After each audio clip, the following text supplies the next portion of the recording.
Hey, how's it going everyone? This is Lam here, and today's Fuji Friday. Definitely have some good news bits to cover, so let's go ahead and get right into it. The first topic that I do want to cover is firmware. This is specifically for the X-A7 and the X-T200. So this piece of firmware is actually to be able to change that camera system into a webcam, which is something that Fujifilm has been concentrating on for the last couple of months, which is really interesting because really not their forte, but it looks like they're diving pretty deep into this. So what happens is once you update this firmware, your camera is going to be registered with either Mac or Windows natively as a webcam. So it's true plug and play, which is really nice because it kind of makes it less finicky, which I'll talk about that a little bit later.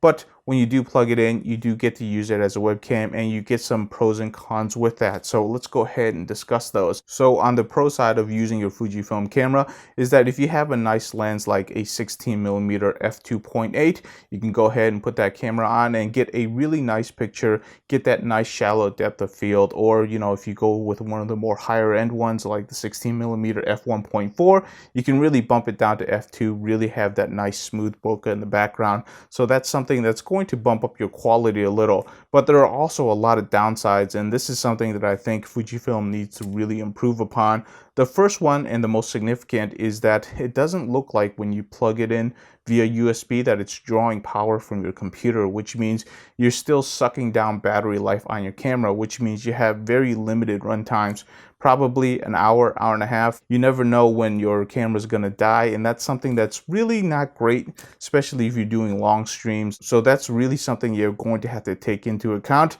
The next thing that you have to think about is that it's only a 720p quality. So if you're recording this and then you're publishing it back out, a lot of people nowadays, if they're watching this on a 4K monitors, they're definitely going to notice a image quality drop. And it doesn't look like you can tweak the profiles because it is a plug and play camera. Now, Fujifilm does have the Fujifilm X webcam software, but I've tried it on some of the XT cameras, and what I found is that it's a little bit spotty right now. Sometimes it works really great, sometimes it doesn't.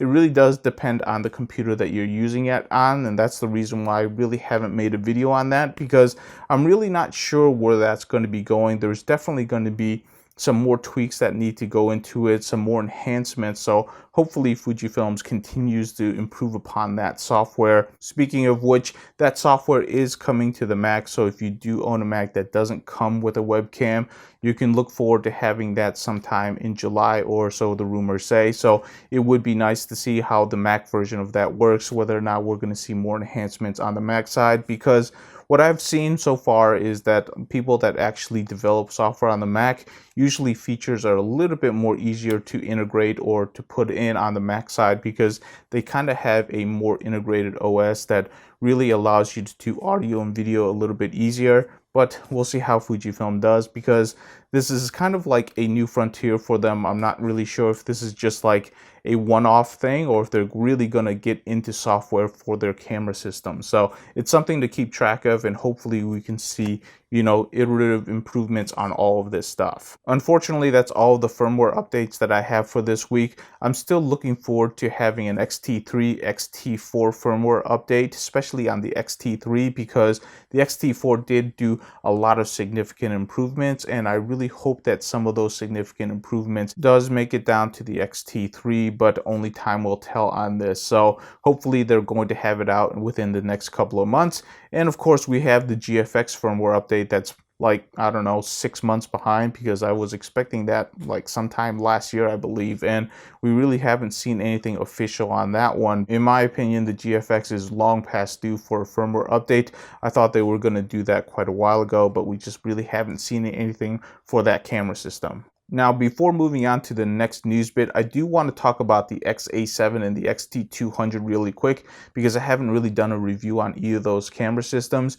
If you're a person that's actually looking at getting one or the other, because I know a few of you are, what I would recommend here is to save up for the X-T200, because for an extra $100, you are getting a significantly better and more capable camera systems. It's not just a little bit better, it's a lot of bit better, and it's something that's worthwhile while saving up for it. And I believe I've already seen the X-T200 go on sale already, which means for the holiday season, it's definitely going to go on sale again. So definitely keep an eye out for that if you're interested in the X-T200. One of the things that I've always said on this channel is that the X-T30 has always been a great entry-level high-end camera, but the more that I actually use the X-T200, I'm really thinking that the X-T200 can actually fit that role really well if the X-T40, for example, were to bump above $1,000 because of the technology that they're going to be putting into that camera system. The X-T200 has definitely come a long ways in terms of the feature sets that's actually in that camera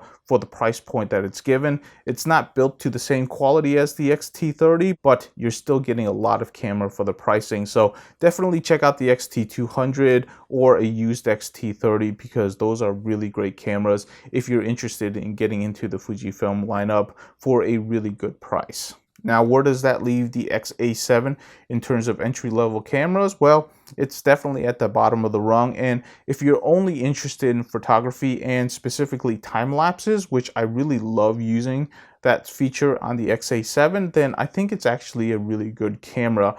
One of the things that I really do like to do, and it doesn't really make it onto the channel very often because it's really more of a me thing, is I love going out and taking time lapses. And one of the things that I've learned is that you really do want to bring multiple cameras in order to do time lapses so that when you're waiting around taking all these pictures for time lapses, you can actually do 3 to 4 time lapses at one time.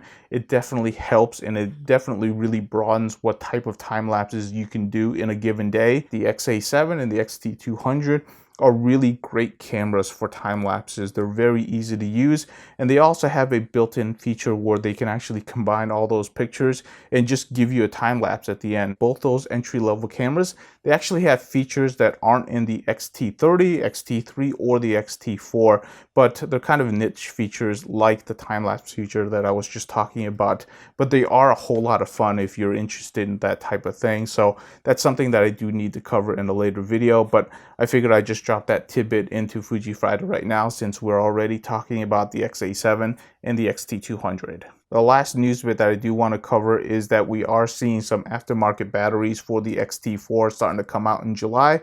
So this is something that I've been really interested in, and I do want to get one, specifically the Wasabi battery, because that is a brand where I've already tried their batteries and I like them and I think they're a reliable brand. So I'll definitely get one for the X-T4. It's going to be one of the first ones that I'm going to be testing out with the official Fujifilm batteries.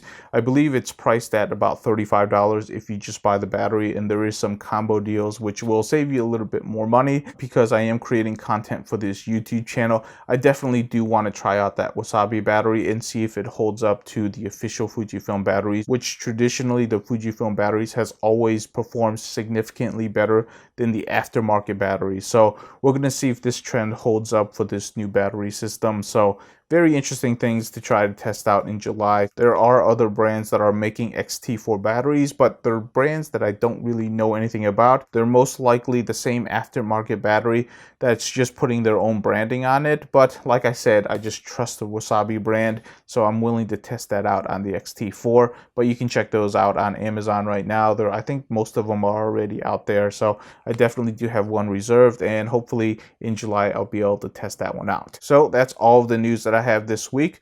I hope everybody's doing well. I hope you're safe. Thank you so much for watching. I hope you have a great weekend, and I'll see you in the next video.